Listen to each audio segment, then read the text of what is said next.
le lundi de la 4e semaine après Pâques. À votre résurrection, ô Christ.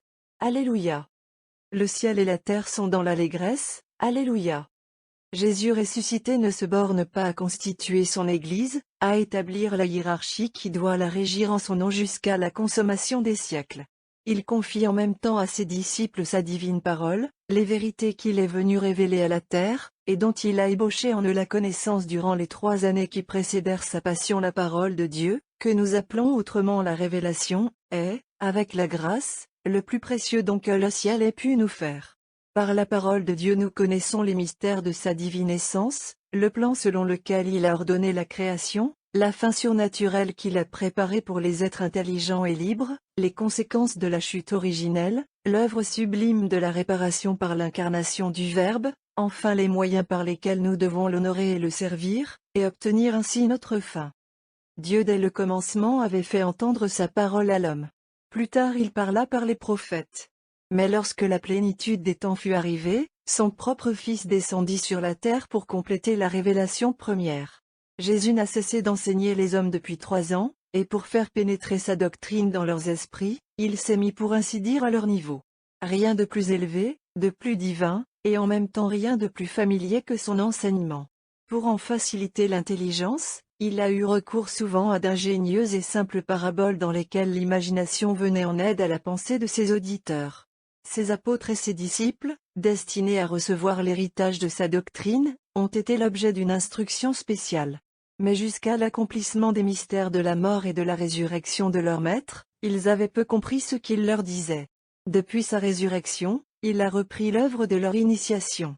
Leur esprit saisit mieux son enseignement, en ces jours où il le leur donne avec tout l'ascendant de sa victoire sur la mort, où leur intelligence s'est développée à la lumière des événements surhumains qu'ils ont vus s'accomplir.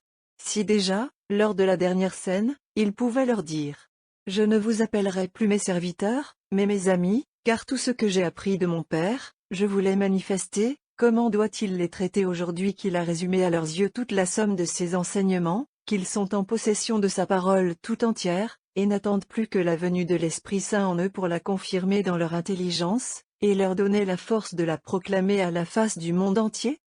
Parole divine, révélation sacrée, qui nous initie au secret de Dieu que la raison n'eût jamais connu, nous nous inclinons devant vous avec reconnaissance et soumission. Vous donnez naissance à une vertu sans laquelle l'homme ne saurait être agréable à Dieu, à une vertu par laquelle commence l'œuvre du salut de l'homme, et sans laquelle cette œuvre ne pourrait ni se continuer ni se conclure. La foi est cette vertu, la foi qui incline la raison devant la divine parole. La foi qui répand plus de lumière, du fond de ces glorieuses ténèbres, que toutes les spéculations de la raison entourées de toute leur évidence. Cette vertu sera le lien intime de la nouvelle société. Pour en devenir membre, il faudra commencer par croire. Pour en demeurer membre, il faudra ne pas cesser un seul instant de croire. Celui qui croira, nous dira tout à l'heure Jésus, au moment de monter au ciel, celui qui croira et sera baptisé, sera sauvé. Celui qui ne croira pas sera condamné. Afin d'exprimer cette nécessité de la foi, les membres de la nouvelle société porteront le beau nom de fidèles, et l'on appellera infidèles ceux qui n'ont pas le bonheur de croire.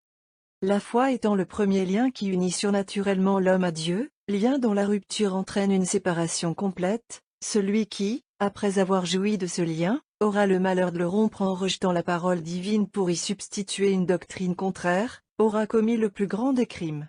On l'appellera hérétique, c'est-à-dire celui qui se sépare. Et les fidèles verront sa ruine avec terreur. Quand bien même sa rupture avec la parole révélée n'aurait lieu que sur un seul article, il commet le plus énorme blasphème. Car où il se sépare de Dieu comme d'un être trompeur, où il déclare que sa raison d'emprunt, si faible et si bornée, est au-dessus de la vérité éternelle et infinie. Durant de longs siècles l'hérésie se montrera, attaquant et cherchant à ébranler chaque dogme tour à tour, mais en vain. La divine révélation sortira toujours plus pure, plus lumineuse et plus primitive de ses assauts redoublés. Mais arrivera un temps, et ce temps est le nôtre, où l'hérésie ne s'exercera plus sur tel ou tel article de la foi, en conservant les autres. Il paraîtra des hommes qui proclameront l'indépendance absolue de la raison en face de toute révélation divine, déclarée impossible. Et ce système impie s'intitulera du nom superbe de rationalisme. Au dire de ces infidèles, Jésus-Christ sera non avenu, son Église une école d'abaissement pour la dignité humaine, 18 siècles de civilisation chrétienne une illusion. Ces hommes qui se disent philosophes chercheront à mettre la main sur la société humaine. Leurs affreux essais l'eussent anéanti, si Dieu ne fût venu à son secours, pour remplir la promesse qu'il a faite de ne pas laisser périr au sein de l'humanité la parole révélée dont il l'a dotée, ni l'Église dépositaire de cette divine parole jusqu'au dernier jour. D'autres, moins audacieux, et ne pouvant fermer les yeux aux faits si évidents de l'histoire et de l'humanité, qui attestent le progrès si visible dont le christianisme a été la source pour le monde, refusant d'ailleurs de soumettre leur raison à des mystères intimés d'en haut, s'y prennent autrement pour enlever de ce monde l'élément de la foi. Poursuivant toute croyance révélée, tout prodige destiné à certifier l'intervention divine, ils veulent expliquer par la marche naturelle des événements tous les faits qui rendent témoignage de la présence du propre Fils de Dieu ici-bas. Ils n'insultent pas, ils dédaignent. Selon eux le surnaturel est inutile. On a pris, disent-ils, des apparences pour des réalités, peu leur importe l'histoire et les lois du bon sens. Au nom de leur système qu'ils appellent naturalisme, ils nient ce qu'ils ne peuvent expliquer, ils déclarent que 18 siècles se sont trompés, et proclament que le Créateur n'a pu violer les lois de la nature, de même que les rationalistes soutiennent qu'il n'existe rien qui soit au-dessus de la raison. Raison et nature. Faibles obstacles pour arrêter l'amour du Fils de Dieu venant au secours de l'homme. La raison, il la redresse et la perfectionne par la foi. La nature, il en enfreint les lois par son souverain pouvoir, afin que nous ouvrions les yeux, et que notre foi ne soit pas téméraire, mais appuyée sur le témoignage divin que rendent les prodiges. Jésus est véritablement ressuscité. Que la raison et la nature se réjouissent. Car il vient les relever et les sanctifier l'une et l'autre. Chantons la gloire du divin triomphateur que notre foi adore, et offrons-lui cette séquence du missel de Cluny de 1523. Séquence. Il a vaincu, le rejeton de David, le lion de la tribu de Juda.